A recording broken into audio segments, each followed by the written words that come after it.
بسم الله الرحمن الرحيم وبه نستعين ثم الصلاة والسلام على سيدنا ونبينا أبي القاسم المصطفى محمد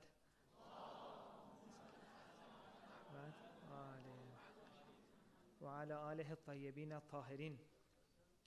Dear sisters and brothers, Assalamu alaikum.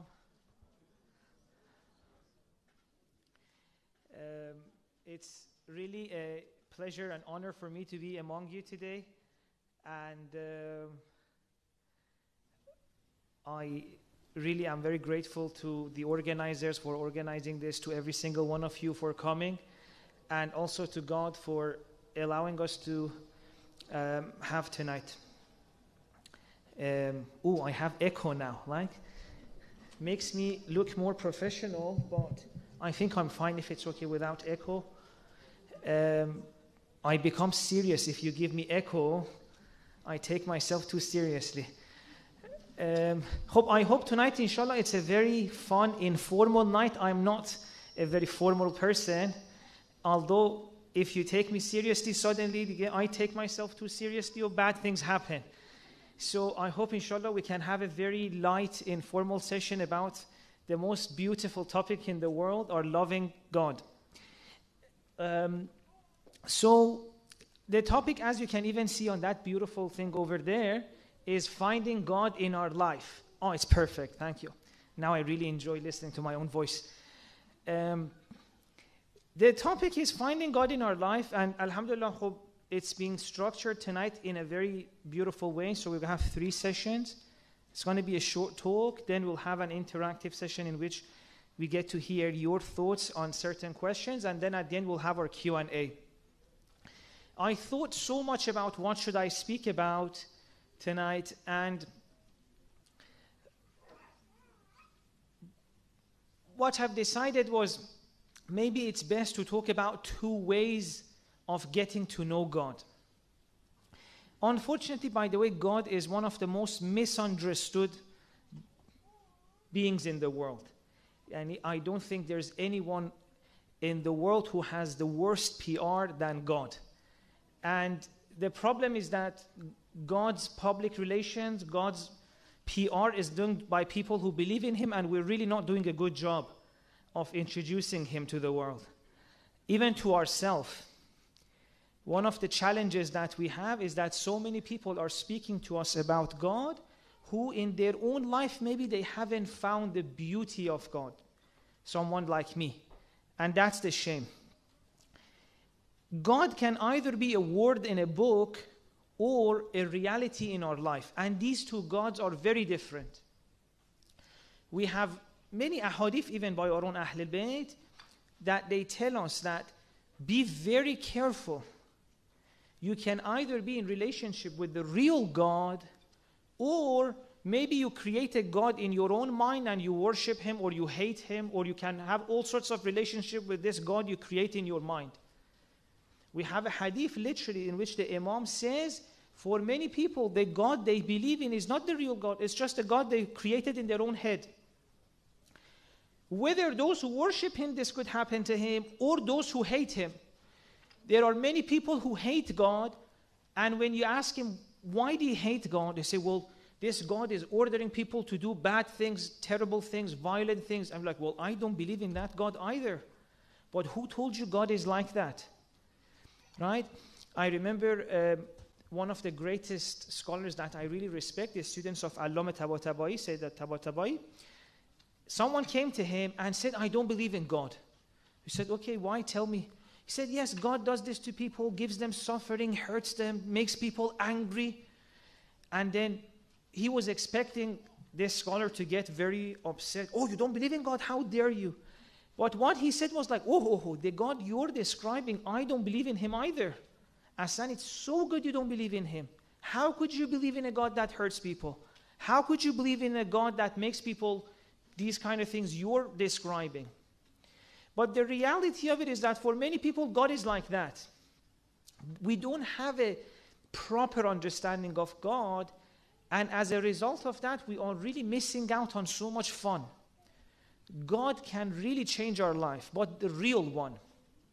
So tonight I thought maybe we can speak a little bit about this. If it's okay, can you recite salawat? I want to have some water. Hello?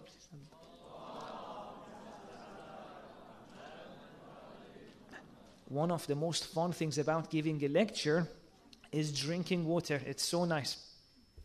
What was lecture, by the way, in Dutch? Lezing. Wow, okay. It's very nice. Yeah, one of the fun things about giving a lezing is having water. What's water? I'm not going to try even with that one. So I was saying there are two ways of knowing God. One way is to find God in your own life, which is what I think the Ahlalbait wanted to teach us, Prophet came to teach us, the Quran is trying to teach us. The other way of finding God is going to people, going to read books, going to people, asking them. That is also very important. Reading books, these are all very important. My favorite activity in life is reading books. But if that's the only way in which you want to gain information about God, then we're at the mercy of what we're reading. We're at the mercy of who is teaching us about God. But there's a very beautiful way in which you can go to God directly, and that's what I want to talk to you today. And this is inspired by Imam Hussein alayhi salam.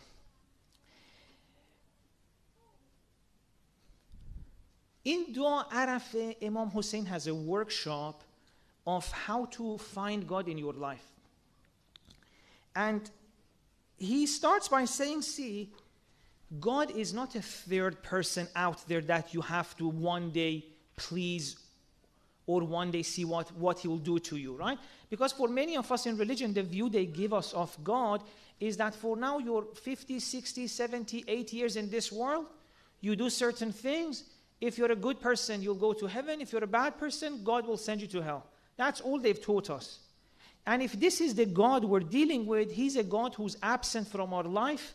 He's sitting somewhere else. We have to wait 50, 60, 70, 80 years to see if he's going to be nice to us, send us to heaven, or if he's going to be angry with us, send us to hell. So this kind of God is completely absent in our life. You don't meet him every day. And it's not very lovable, because it's like they tell you, your destiny in his hand. Although you can either suffer eternally in hell, or maybe he'll be nice to you and give you heaven. Why should I love this person? Why should I love a God like this? If God is the one that will either send me to hell or heaven, all I care about is let me make sure I please him so he sends me to heaven. I don't need to love him. It's like an interactive relationship. I'll try to please you so you don't punish me. This is not the God we believe in. This is not the God that Ahlalbait described to us. A God like that, a third person God who's not active in our life, who's absent, who's there waiting to see how we're behaving. Oh, Javad made a mistake, write it down. And oh, he did something good. That's beautiful, right? This type of God who's ready keeping you on your toes. And then a misunderstood concept we have of khawf and raja, which is like you have to remain between hope and fear, which inshallah if I have time I'll explain what that actually means. They say, baby, with regards to God, you either have to, and you have to be between two states. Have hope that he will forgive you, but also be scared that he may punish you, and you're wondering which one is it. You know, it's like you're always in this anxious state. Am I going to go to heaven? If I'm going to go to heaven, why should I care about being a good person? Is he going to send me to hell? What kind of evil God is he? So, this is what happens when you haven't met God yourself, when you haven't found God in your own life, when you're going to other places to get information about God. And you're at the mercy of whatever that person has found.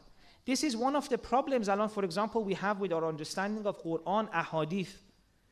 Because we don't know how to read the Quran ourselves, how to find God ourselves, we use, masalan, other people tell us, what does the Quran say?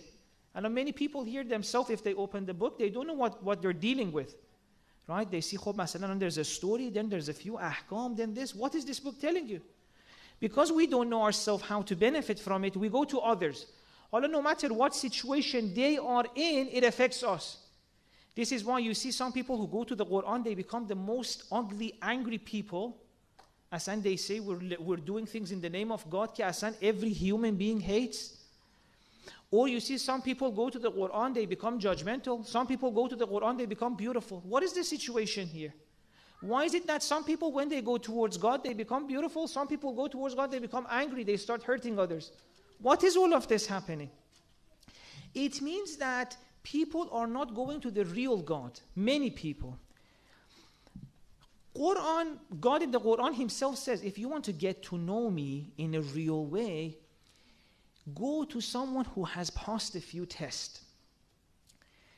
One of these tests is that maybe they don't bring anything from themselves when they want to describe me.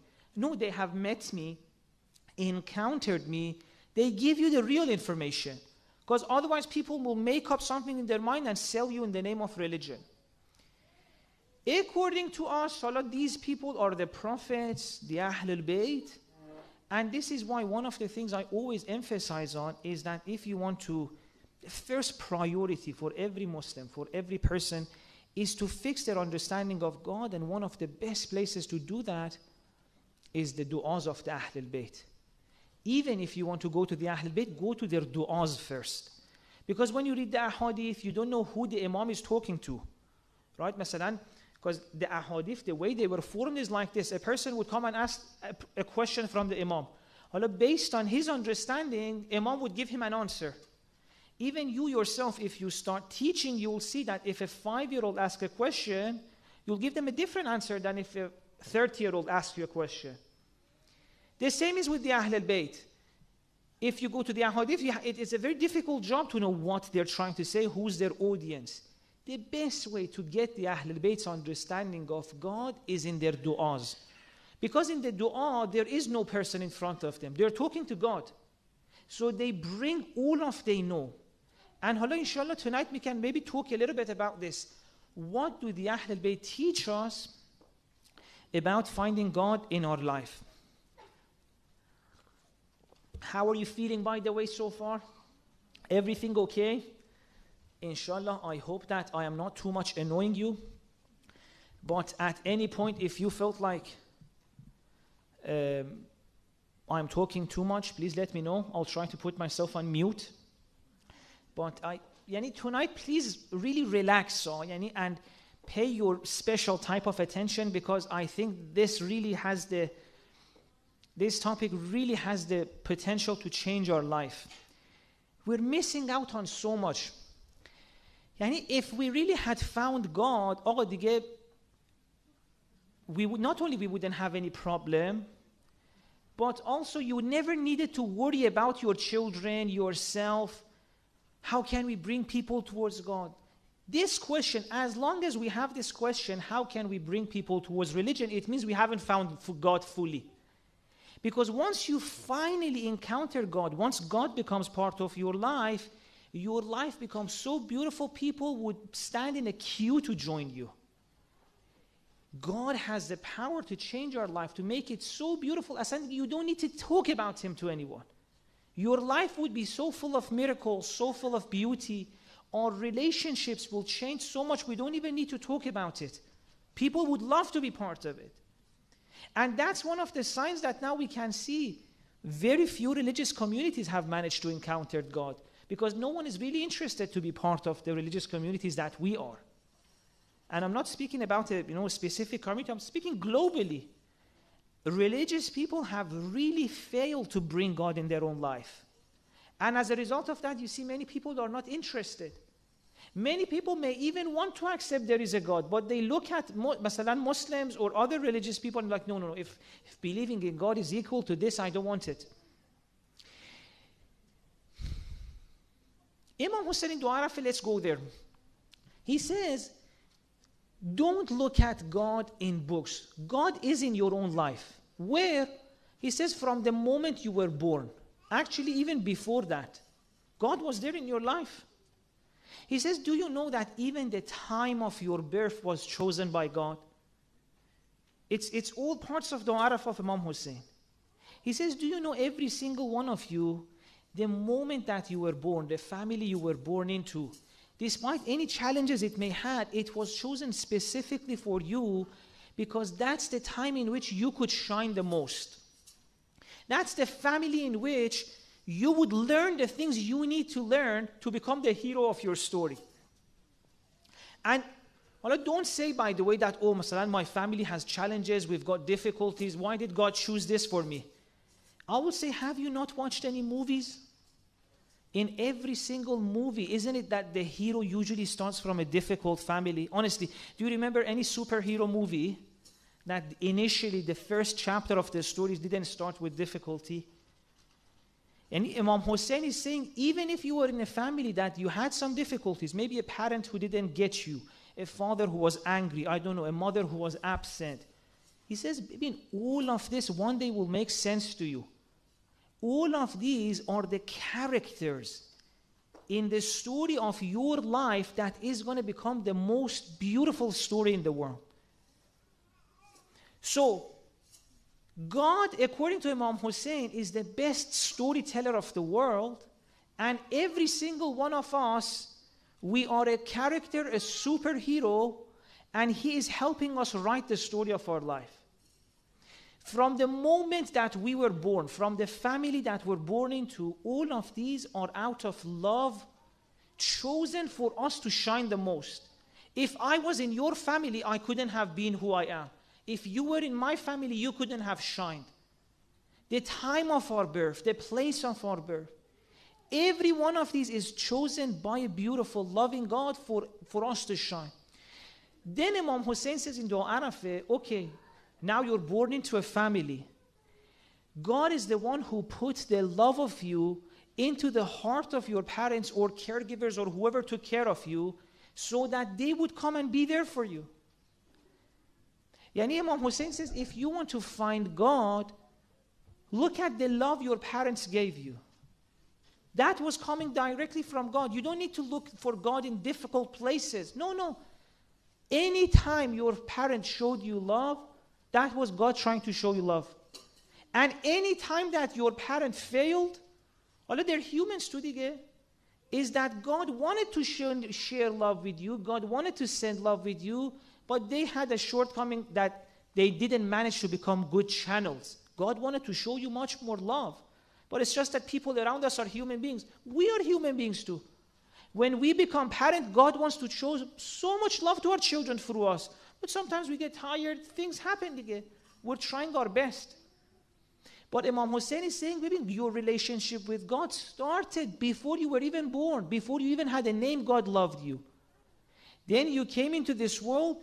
Although one of the things, I don't know how many people here have studied psychology or doctors here, they know the qualities children have that make people love them. One of, for example, the modules you have if you want to become a children therapist is the qualities in children that makes all the adults have the same reaction to them. And any child who comes here, all the adults are like, oh, what is this inside the child? Imam Hussein literally in Dua Arafah says, God made children like this so that people would come show love to them. That's us, that's you and me when we were children. God wanted to love you. And He made you cute. And one of the things, for example, the children have like eyes like that. That's not the way they are. Imam Hussein says, God did that on purpose so people would show love to you.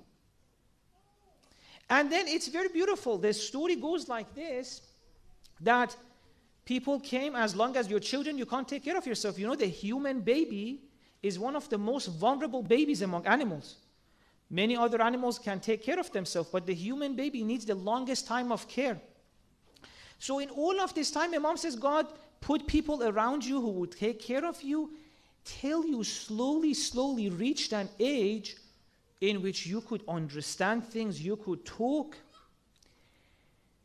Then that age is when God says, Khob, so far I put people in your life that would come and show you love. You didn't need to do anything. But then you reach a certain age, He says, come to me, receive this love directly from me. Look how much we have introduced religion in the wrong way. Masalan, when we want to tell children, boys or girls, whenever they reach the age of taklif or We tell them, baby, from this age onwards, you have to pray, you have to do this. Your obligations start. Your duties start. So far you were a child, life was beautiful, you had fun. No worry, from now, if you miss one prayer, if, I don't know, you make one mistake, the real story is very different. Imam Hussein in Dua Arafah doesn't say that. Imam Hussein Dua Arafah says, so far before you reach this age of understanding, you couldn't receive God's love directly. Others were in your life to take care of you. That's how you received God's love. Hala, you're reaching an age, you can start understanding things.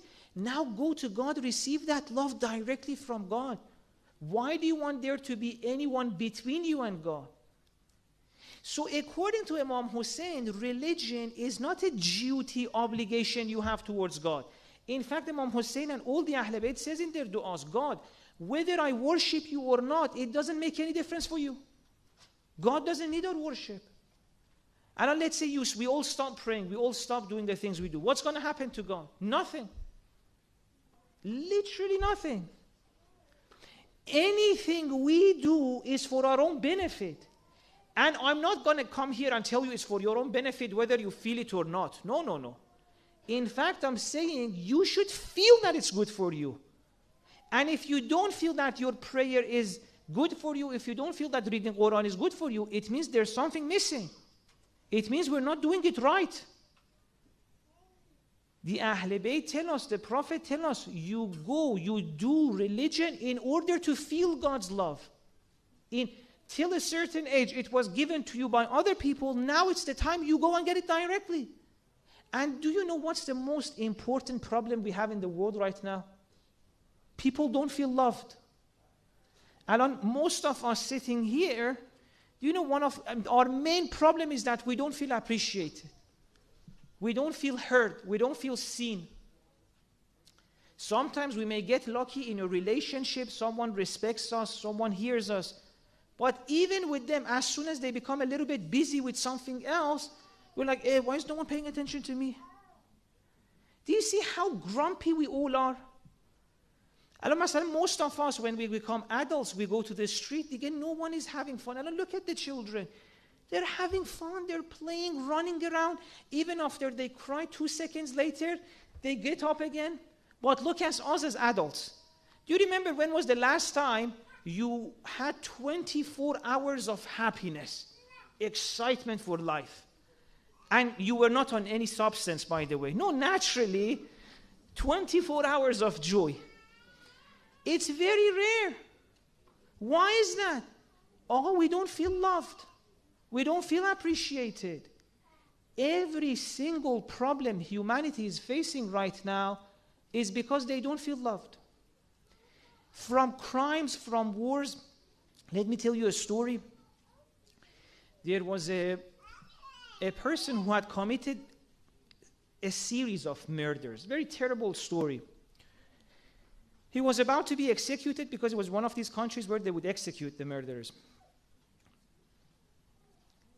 At the last moment, before they wanted to execute him, sometimes, they send a priest to the person so that they fix their relationship with God, etc. The priest was a very beautiful man of God. He gets there, he puts his hand on his shoulder, on the shoulder of that murderer. And he says to the priest that, did you know no one ever touched me like that? Do you know my whole life, no one put their hand with love on my shoulder? Yani, lack of love can turn a beautiful soul into a very ugly monster that can commit crimes. But inside, even after all of that crime, inside he's still a human soul. He says, oh, no one showed love to me. So according to Ahlalbait, according to Prophet, according to the true religion and other religions, all the prophets, this is the message they brought. Allah, we have messed it up, that's our fault. Humanity has one need, and that is for getting their love, relationship with God. Everything you're looking for in life is to get that love, is to feel a little bit better inside. whether we want promotion, whether we want bigger cars, whether we want a relationship, in all of these things, what are we trying to get? To feel a little bit better inside. And Imam Hussein is saying in Dua Arafah, oh, this thing that you want to fix inside, there's only one solution for it. And that is to go to the source. That was what religion was. Prayer was a place you go and get love. وَاسْتَعِينُوا بِالصَّبْرِ وَالصَّلَاةِ, Quran says. What does that mean? When you go to prayer, afterwards you should feel charged.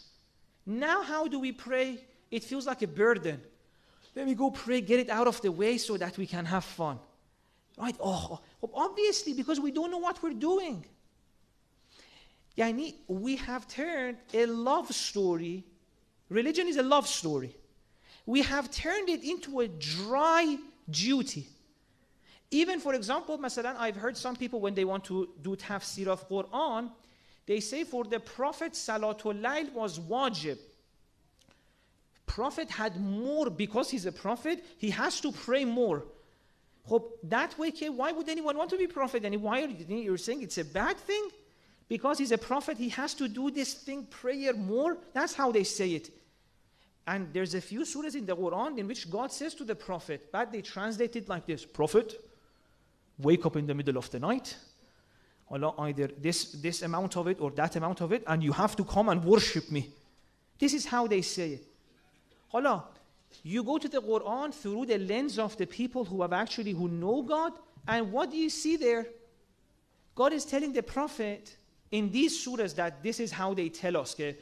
The prophets had more responsibility to pray. And God is telling him in the middle of the night, wake up and worship me. Oh, what is the story there? God is saying, Prophet, during the day, you're going to be meeting a lot of people. These people, they're not balanced. Some of them are grumpy, some of them are angry. They're going to hurt you.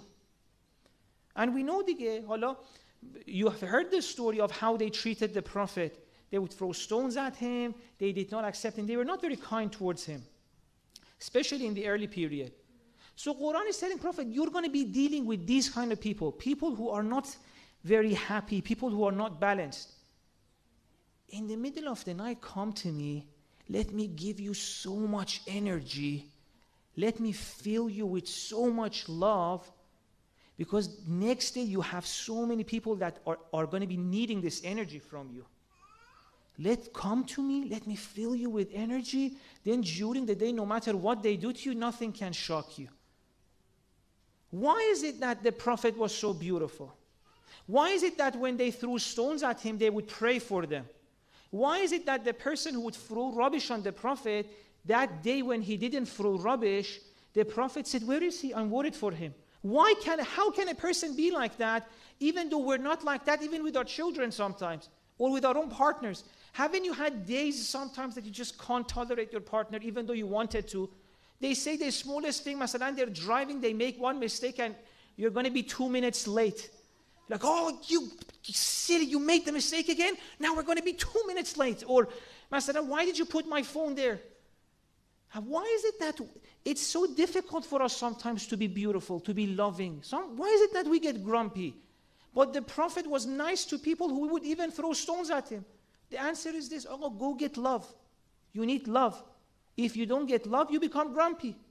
You come to the street, someone bumps into you, you get mad at them. Hey, can't you see I'm walking? The world, isn't everyone in the world so tense? People are ready to get into fights, couples, parents, countries. Quran says the solution is love. That's why God tells to the Prophet, every night come to me. Let's spend some time together. Let me fill you with love.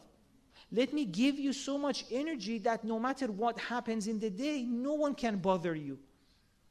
This is what prayer is. This is what religion is. Every aspect of religion is to go get energy and love from God so that you become a better person with people in your life.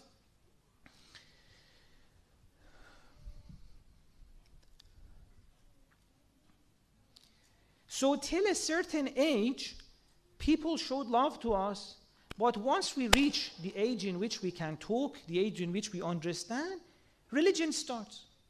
Religion is a series of actions we do in order to feel God's love, not even to gain it. Another mistake we make. Masalan, they say you have to be a good person so God loves you. In Dua Arafah, Imam Hussein says, God, you loved me before I was even born. I didn't have any actions. Your love was there for me. So Imam Hussein Dua Arafah says, God already loves all of you. He's created you. You're beautiful souls created by God. So why do we have to do these things? Why do I have to pray? Why do I have to? He says, first of all, it's not like someone will hurt you if you don't do it. But if you want to do it, you know why? So that you can feel that love which is already there for you. It's not to go to him and beg him to show mercy to us. No, his love is already there. Anything we do, Quran, Salat, fasting, whatever, is to help us open our hearts so that we feel his love. And if we feel like this is not happening, it means there's something wrong in the way we have lived, the way we have been doing these things. Anyway, I have a few minutes and I'll continue with the story. Let's finish the story of Dua Arafah, a little bit at least. So Imam says, before you were here, God loved you, God showed you love. But initially the way God would show love to you was indirectly through other people in your life. Then you reach a certain age where God says, baby, come to me directly. Let's start a relationship together directly.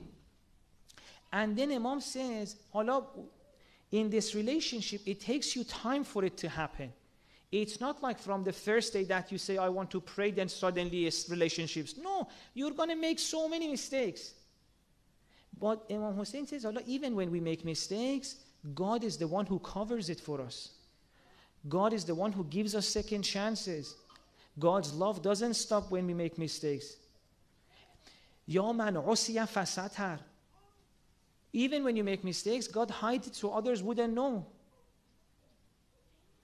Slowly, then God comes and shows himself to you. In Dua Arafah, Imam Hussein mentions God uses 5 ways to show himself to every single one of us. The topic was how to find God in our life. I'm saying the best way to find God in your life is to, instead of always trying to read books right now, which are always good, just study your own life. Study your own life and see in how many ways God has been talking to you. One of the ways, we don't have time to go through all of them. One of the ways in which God shows itself to you is through your own heart.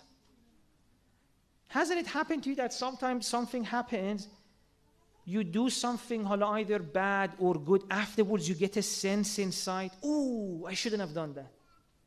Imam Hussein says that's God coming inside to help you correct your vision, correct the course of your life.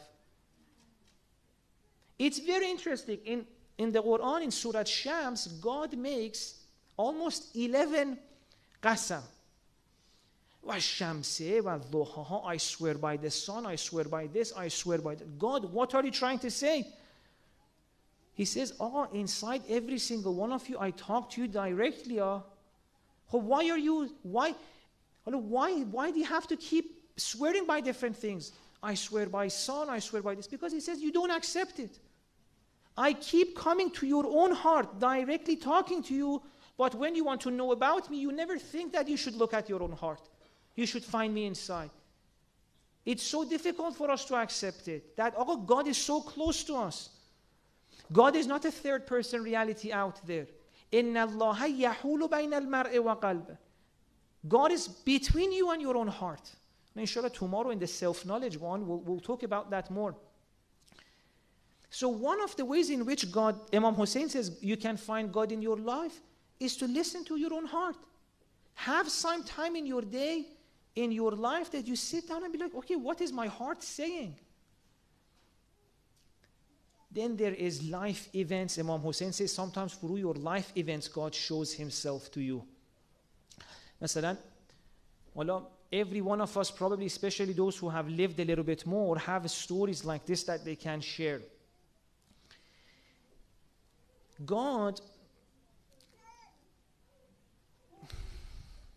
there's so much I want to share with you, but I don't want to also bore you. I'm trying to find the best example I have in mind to give you the sweetest one.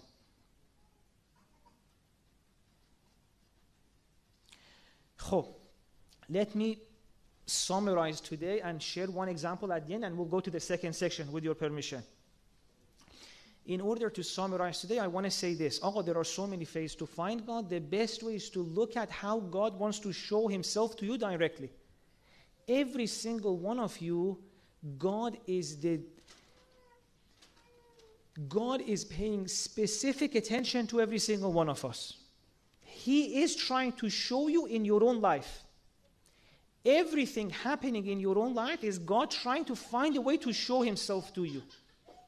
Is trying to find a way to come to your life so you see him, accept him, and as soon as you accept him, your life becomes easy. Because from the moment you find God in your life is the moment in which you have no worries. Up to that moment, you want to take care of yourself. And because your power is limited, life becomes very difficult. All the anxieties we have are what? We are trying to control ourselves, but so many things are out of our control. Right? Anxiety means I cannot control my life, and that gives me anxiety. Why would I need to control my life? Because I want to take care of myself. So God says, so far you're trying to take care of yourself, but there is a moment in your life when you realize I have been taking care of you before you were even born. The moment you see that, no one should force you. I can't come to you and say, God is taking care of you. Now, Baba, you have to see it in your heart. You have to see that in your own life. And God, in everything happening to you, every person coming to your life, every book you read, God is trying to find a way to come to your heart and tell you, baby, I'm here for you. I've got your back. So, God is trying to show himself to you so that you find peace. You relax. And he does that in different ways. One of them, we said, he comes to your heart and speaks to you. Another thing is in life events. Every now and then something happens in your life, and that is God trying to tell you that I've got your back. Although I was looking for a beautiful example because there's so many in my head. I'll give you one. You know, so many times we get worried because we haven't still understood that God is taking care of us. We think, for example, our money is coming from our job. So we are so anxious if, for example, we get fired or if the situation at work gets a little bit messy. But sometimes in your life it could actually happen that you get fired. And initially you're so upset, you're like, oh my God, I have to pay the mortgage, I have to pay rent, etc., etc., bought a new car, children. And then you see, oh my God, 1 or 2 months passed, money came from different ways. And suddenly you may even see that, oh my God, now I actually found a job which is paying much more than the previous one. You got fired, you thought this is the worst thing that can happen in your life. 1 month, 2 months goes, life gets a little bit difficult, but you see, we're surviving. And then by the end of it, you may even get a better job. And by the way, I'm not making this up. I have so many real examples like this. After this happens in a person's life, what is God trying to show them through this? Baba, it's not that job that's paying you. It's me. I've got your back. I mentioned this once in a lecture. Afterwards, someone came to me and he said, literally this happened to me. I got fired 2-3 months. I was so anxious. How am I going to survive, etc. But he said, we actually gathered with a friend. We started a business. Now we're earning so much more. However, for every person, it could be a different example. It's not like God makes everyone fired and then gives them a better job. No, everyone has a different story. We are all superheroes of different movies. For another person, it could be they wanted to get married to someone. It doesn't work. It doesn't work, and they're so upset. Then later on, they realize, oh my God, I'm so happy that didn't work. If I had got married to that person, I wouldn't have found this person that I am with now. And look what a beautiful relationship we have. Back then, I was so worried to let go of that person. And then now I've had so many people telling me after 5-6 years of praying that I want to get married to someone, it didn't work. Later on, I found someone who was much more suitable. I wasn't always anxious with them. And now I look back and I'm saying, God, thank you so much for not making that happen. And if for every one of us, there's a different story. But there is a moment in your life in which God will come and show you. It's up to us whether we pay attention to or not. In which he says, I've got your back. as soon as you trust me, as soon as you become friends with me, you don't need to worry. I'll take care of you. And inshallah, we can explore this more in the Q&A or in our future sessions. But this is why it's so interesting. Let me end with the hadith. In one of the most important meetings that ever took place between the Prophet and God, Prophet asked God, what is the afzalul a'mal? It's from Hadith Mi'raj. Prophet asked God, what is the best thing I can do for you? Afzalul a'mal. Allah, God says, there's nothing you can do for me. Oh, it's very beautiful. God, how can I please you? God says, I'm already pleased with you. I want two things from you. At-tawakkul wa-ridha. What is tawakkul? Tawakkul is this. Know that I'm there. I don't want anything from you. Nothing. There's nothing you can do for God. He just says, trust me that I'm there trying to help you. Wa-ridha. Ridha is the level after acts relying on God. Initially, the journey basically of spirituality is like this. Initially, we're driving ourselves. We're trying to take care of ourselves, take care of our family, control everything. And as soon as something is above our power, we get scared, we get anxious. What if I die and what's going to happen to my children? What if my husband leaves me? What if my wife cheats on me? What if this? What if that? What if my children, I can't? Oh, so many things. You're trying to drive your own life, and it's so difficult. Each person has a different worry. At some point, you realize, oh my God, no, there's a reality that helps me. The reality who loved me before I was even born. So you give the wheel to God. But in this process of giving the wheel of your life to God, it's a little bit stressful sometimes because we still don't trust God. Masai, you say, God, you take care of me, but don't do that. No, God, don't do this. Don't do that. Yani, we give the wheel to God, but we're still trying to guide Him. And if all of us, we have a list of complaints and suggestions for God, right? God, I don't think you know exactly how to run this world, right? I think if you do this for me, it would be a much better idea, right? And it shows that we're still not trusting His plan. And there's nothing wrong with that. That's your journey. That's tawakkul. You give the wheel to God, but you're still on your toes. God, please be careful. Don't go that way. If you go that way, I will die. Allah, a few times God will take you to places on purpose that you thought if this happens to you, you're done. There are so many things we say in life. If this happens to me, I cannot survive. And sometimes God will take you there. Why? To show you, see, you survived. See, you're bigger than you thought. Baba, why are you not taking yourself seriously?